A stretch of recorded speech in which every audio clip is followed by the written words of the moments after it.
It was 4 p.m. on Sunday, August 21st, 2011, when an F3 tornado made landfall in Goderich, Ontario. Get in the basement! Get in!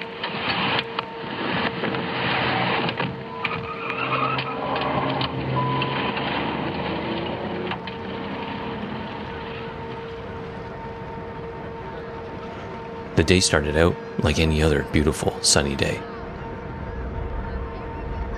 But around midday, some thunderstorms rolled in, which thankfully and luckily had cleared out a lot of people from the beach. At 3:48 p.m., Environment Canada issued a tornado warning, but Huron County doesn't have tornado sirens. So some residents didn't hear about the impending tornado. Right before it made landfall, witnesses heard a loud roaring sound, like that of a lake freighter's engine. Witnesses first saw the tornado make landfall just north of Goderich's main beach. The twister destroyed the storage domes at the salt mine. It continued to tear through the industrial area, wiping out a boom and killing the machine's operator. The tornado traveled into a neighborhood near Goderich's downtown core. The twister toppled trees and power poles and tore the roofs off some homes while completely destroying others. And like something out of a scary movie, the tornado grew to its full power as it reached the heart of downtown. It took out entire buildings. It ripped out most of the trees from the town square and damaged the historic courthouse building. Incredibly, the farmers market that takes place at town square had just wrapped up 30 minutes earlier. The twister continued moving east into residential areas of Goderich, damaging more homes and structures. The tornado's path continued to widen as it moved into farmland east of town, destroying cornfields and more trees. It eventually weakened and slowly dissipated after traveling about 19 kilometers across Lake Huron, Goderich, and the countryside. In total, there was 1 fatality, 37 injuries, and $130 million in damages. But visiting Goderich today, you'd never know what took place here. It looks like most of what was lost was repaired, replaced, or rebuilt. And with the downtown revitalization that's happening now, the downtown will be better and more beautiful than it's ever been. Of course, there are many buildings and things lost that can never be replaced, and locals will mourn that loss forever. But this tragedy also gave the community a chance to show its resilience. After the twister, they came together to help each other out, support their community, and rebuild Canada's prettiest town, as coined by Queen Elizabeth II. But she might be the most famous person to have said that, but she wasn't the first. Goderich, in fact, was called Canada's prettiest town well before Lizzie's reign. What shall we say to make you believe that Goderich is the prettiest town in the Dominion? The public are so suspicious of anything that tends towards an advertisement. It will be difficult to make them appreciate the fact that this is not an advertisement. We went to Goderich because we heard of its beauty and cleanliness. We heard its citizens were progressive, and we were not disappointed. We went there entire strangers, and the right hand of good fellowship was extended to us. We were made to feel at home. Therefore, when we say anything complimentary about Goderich, we mean what we say. And when we say that the town is picturesque, that it is healthy, that it is progressive, that it is splendidly located, just that is meant. As I understand it, the location of the town was first established by the Canada Company in the early 1800s. The town of Goderich was later established by Dr. William Tiger Dunlop. I don't think I've ever seen this before in other Ontario towns, but you can actually visit the founder's tomb. The tomb is outside of town and located on the Goderich to Auburn rail trail, just north of town. His tomb is located on a large tract of land overlooking the Maitland River. He's buried here because this was going to be the site of his next town development. The town was never built, and the 845-acre tract of land basically became his burial plot in 1848. And Goderich, as I found out throughout my time here, is full of many other peculiar and interesting things. A great place to learn about the community is at their very impressive museum. It's really an excellent museum and worth visiting when you're in town. They have several immersive exhibits that tell the stories and history of Huron County and Goderich. I think for me personally, the most interesting exhibit is History Hall, which features a recreated 19th century Main Street and an authentic Canadian Pacific locomotive, which you can actually climb aboard and even ring the bell. Yet another peculiar thing about Goderich is its connection to one of the biggest names in Hollywood history. Speaking of Canadian stories, Walt, let's talk about your father. Born in Ontario and lived a good part of his life in Canada. Yes, he was born in a little town, I think they call it Bluevale. It's right out of Goderich. My father was born there, and he was raised there, and went to school there. In fact, he went to school in Goderich. And he was about 20 years old when my grandfather went to Kansas. Have you ever been back to your father's homestead in Canada? Yes, I finally made it. I took Mrs. Disney along.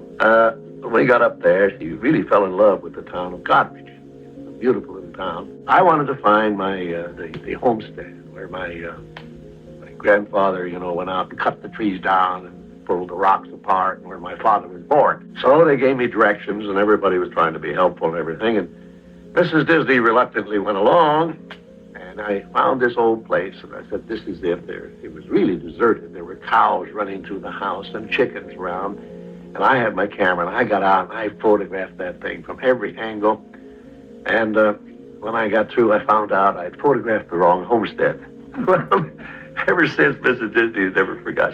She tells that to everybody about when Walt went up to Canada, and he photographed the wrong homestead, In 1999, Goderich hosted an official Disney parade, which drew about 100,000 spectators. With the purchase of your museum ticket, you also get access to another peculiar thing in Goderich, the Huron County Jail. This turned out to be my favorite thing to see on my visit. The jail operated from 1841 to 1972 and has some interesting and dark stories to tell. Throughout its history, it housed men, women, and children. It was a place for the mentally ill and criminals, including murderers. It was also the site of executions. The tour starts on the top floor, which features some holding cells and a courtroom. Prisoners didn't have far to travel for trials in those early days. Eventually, the courthouse at the center of the town square would replace it. There's an audio tour available at no extra cost, and I highly recommend it. Touring the cramped quarters is just wild. It really feels like a time capsule, and the museum has done a great job at keeping the jail feeling very real. It's an ominous place. Listening to the tour and walking through the cells in extremely tight spaces is almost anxiety-inducing. With punishment and restraint devices on display and an almost too descriptive exhibit on the public hangings, it's an eye-opening museum and such an interesting historical experience. Attached to the jail is the governor's house, which was what they called the wardens at that time. Before the governor's house was built, the warden and his family lived inside the jail in an apartment right next to the prisoners. A great place to grab a bite to eat is at the Old Saltie, which is a fish and chip shack right next to the industrial harbor. It has great character and charm, and you get an up-close view of the massive lake freighters, which dwarf the little fish shack. I ordered a fish and roll, which is like a lobster roll, but with battered fish, pickles, and tartar sauce. And just down the docks from the Old Saltie is the salt mine. The mine is located 1,800 feet under Lake Huron, and it's the largest salt mine in the world. The mine is as deep as the CN Tower is tall. The discovery of salt in Goderich was actually entirely by accident. In 1866, entrepreneur Samuel Platt, owner of Goderich Petroleum Company, was drilling the site in search of oil. He was actually made fun of around town as no one believed he'd find the black gold. And they were right, he didn't, but no one could have predicted what he did find. At the 964 feet mark, he struck salt, tapping into the Great Michigan Salt Bed, one of the largest and purest salt deposits in the world. Being a true entrepreneur, he renamed his company Goderich Salt Works, and he started up operations in 1867. Almost a century later, it would become Sifto Salt. But Platt didn't strike just any salt.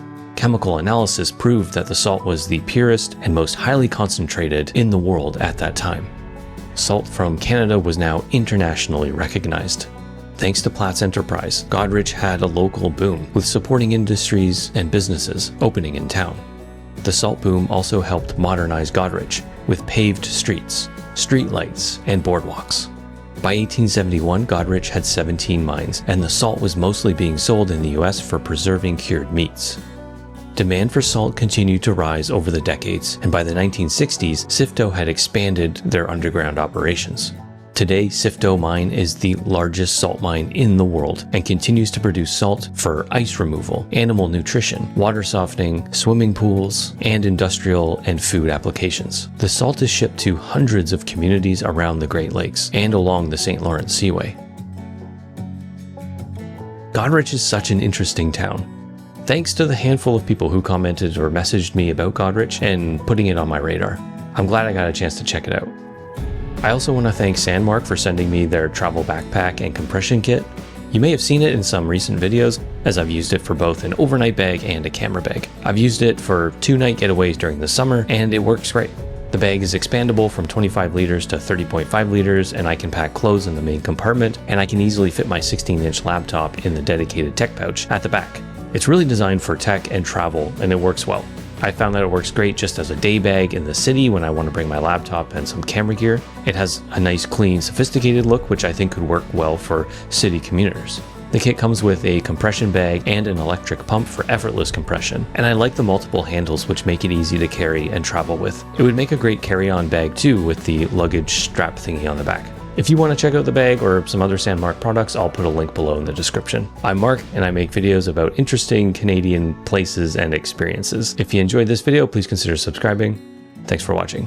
See ya.